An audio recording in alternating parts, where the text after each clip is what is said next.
Andy ಡುಫ್ರೆಸ್ನೆ ಎಂಬ ಯಶಸ್ವಿ banker ತನ್ನ ಪತ್ನಿ ಮತ್ತು ಆಕೆಯ ಪ್ರಿಯಕರನನ್ನು ಕೊಂದ ಆರೋಪದ ಮೇಲೆ ಬಂಧಿತನಾಗುತ್ತಾನೆ. ತಾನು ಈ ಕೊಲೆ ಮಾಡಿಲ್ಲ, ತಾನು ನಿರ್ದೋಷಿ ಎಂದು ಆಂಡಿ ಎಷ್ಟೇ ಹೇಳಿದರೂ ನ್ಯಾಯಾಲಯ ಅವನಿಗೆ ಜೀವಾವಧಿ ಶಿಕ್ಷೆ ವಿಧಿಸಿ ಶಾಮ್ಶಾಂಕ್ ಎಂಬ ಕಠಿಣ ಹಾಗೂ ಕ್ರೂರ ಜೈಲಿಗೆ ಕಳುಹಿಸುತ್ತದೆ. ಶಾಮ್ಶಾಂಕ್ ಜೈಲಿನಲ್ಲಿ ವಾರ್ಡನ್ ಸ್ಯಾಮ್ಯುಯೆಲ್ ನಾರ್ಟನ್ ಮತ್ತು ಕ್ಯಾಪ್ಟನ್ ಹ್ಯಾಡ್ಲಿ ಎಂಬ ಕ್ರೂರ ಅಧಿಕಾರಿಗಳಿರುತ್ತಾರೆ.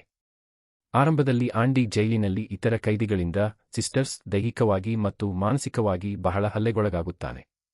ಆದರೆ ಕ್ರಮೇಣ ಅವನು ರೆಡ್ ಎಂಬ ಹಿರಿಯ ಸಹಕೈದಿಯೊಂದಿಗೆ ಸ್ನೇಹ ಬೆಳೆಸುತ್ತಾನೆ. ರೆಡ್ ಜೈಲಿಗೆ ಹೊರಗಿನಿಂದ ವಸ್ತುಗಳನ್ನು ಕದ್ದು ತಂದುಕೊಡುವಲ್ಲಿ ನಿಸ್ಸೀಮ. ಆಂಡಿ ರೆಡ್ ಬಳಿ ಕಲ್ಲು ಕೆತ್ತುವ ಒಂದು ಸಣ್ಣ ಸುತ್ತಿಗೆ ಮತ್ತು ತನ್ನ ಕೋಣೆಯ ಗೋಡೆಗೆ ಅಂಟಿಸಲು ಒಂದು ನಟಿಯ ದೊಡ್ಡ ಪೋಸ್ಟರ್ ಅನ್ನು ಕೇಳಿ ಪಡೆಯುತ್ತಾನೆ. ಒಮ್ಮೆ ಜೈಲಿನ ಮೇಲ್ಚಾವಣಿ ರಿಪೇರಿ ಮಾಡುವಾಗ ಕ್ಯಾಪ್ಟನ್ ಹ್ಯಾಡ್ಲಿಗೆ ಟ್ಯಾಕ್ಸ್ ತೆರಿಗೆ ಉಳಿಸುವ ಕಾನೂನುಬದ್ಧ ಉಪಾಯವನ್ನು ಆಂಡಿ ಹೇಳಿಕೊಡುತ್ತಾನೆ. ಇದರಿಂದ ಜೈಲಿನ ಅಧಿಕಾರಿಗಳಿಗೆ ಆಂಡಿ ಮೇಲೆ ಒಲವು ಮೂಡುತ್ತದೆ.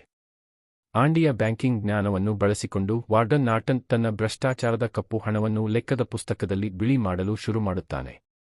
ಬದಲಾಗಿ ಆಂಡಿಗೆ ಜೈಲಿನ ಲೈಬ್ರರಿಯನ್ನು ನೋಡಿಕೊಳ್ಳುವ ಕೆಲಸ ಸಿಗುತ್ತದೆ.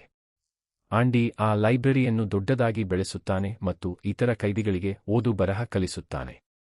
ಕೆಲವು ವರ್ಷಗಳ ನಂತರ ಜೈಲಿಗೆ ಟಾಮಿ ಎಂಬ ಹೊಸ ಯುವ ಕೈದಿ ಬರುತ್ತಾನೆ.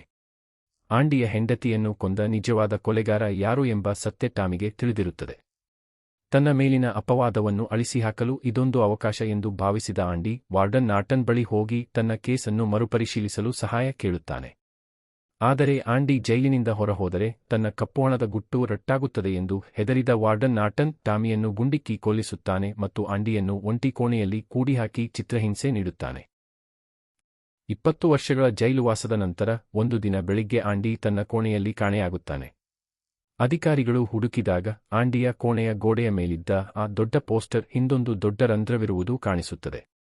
ಕಳೆದ 20 ವರ್ಷಗಳಿಂದ ತಾನು ತರಿಸಿಕೊಂಡಿದ್ದ ಆ ಸಣ್ಣ ಕಲ್ಲಿನ ಸುತ್ತಿಗೆಯಿಂದ ಪ್ರತಿದಿನ ಗೋಡೆಯನ್ನು ಕೊರೆದು ಆ ಮಣ್ಣನ್ನು ಯಾರಿಗೂ ಗೊತ್ತಾಗದಂತೆ ಜೈಲಿನ ಆವರಣದಲ್ಲಿ ಎಸೆದು ಒಳಚರಂಡಿಯ ಪೈಪ್ ಮೂಲಕ ತೆವಳಿಕೊಂಡು ಆಂಡಿ ಜೈಲಿನಿಂದ ಪರಾರಿಯಾಗಿರುತ್ತಾನೆ. ಅಲ್ಲಿ ದೋಣಿ ರಿಪೇರಿ ಮಾಡಿಕೊಂಡಿರುವ ಆಂಡಿಯನ್ನು ರೆಡ್ ಭೇಟಿಯಾಗುತ್ತಾನೆ. ಇಬ್ಬರು ಸ್ನೇಹಿತರ ಮುಖದಲ್ಲಿ ಮೂಡುವ ನಗುವಿನೊಂದಿಗೆ ಭರವಸೆ ಎಂಬುದು ಎಂದಿಗೂ ಸಾಯುವುದಿಲ್ಲ, ಅದೊಂದು ಅದ್ಭುತವಾದ ಶಕ್ತಿ ಎಂಬ ಸಂದೇಶದೊಂದಿಗೆ ಕತೆ ಮುಕ್ತಾಯವಾಗುತ್ತದೆ. ವಿಡಿಯೋದಲ್ಲಿ ವಿವರಿಸಲಾದಂತೆ ಈ ಚಿತ್ರವು ಕೇವಲ ಜೈಲಿನಿಂದ ತಪ್ಪಿಸಿಕೊಳ್ಳುವ ಕಥೆಯಲ್ಲ, ಬದಲಾಗಿ ಎಷ್ಟೇ ಕಷ್ಟ ಬಂದರೂ ಮನುಷ್ಯ ತನ್ನೊಳಗಿನ ಭರವಸೆ ಮತ್ತು ಸ್ವಾತಂತ್ರ್ಯದ ಹಂಬಲವನ್ನು ಹೇಗೆ ಜೀವಂತವಾಗಿರಿಸಿಕೊಳ್ಳಬೇಕು ಎಂಬುದರ ಅದ್ಭುತ ಪಾಠವಾಗಿದೆ.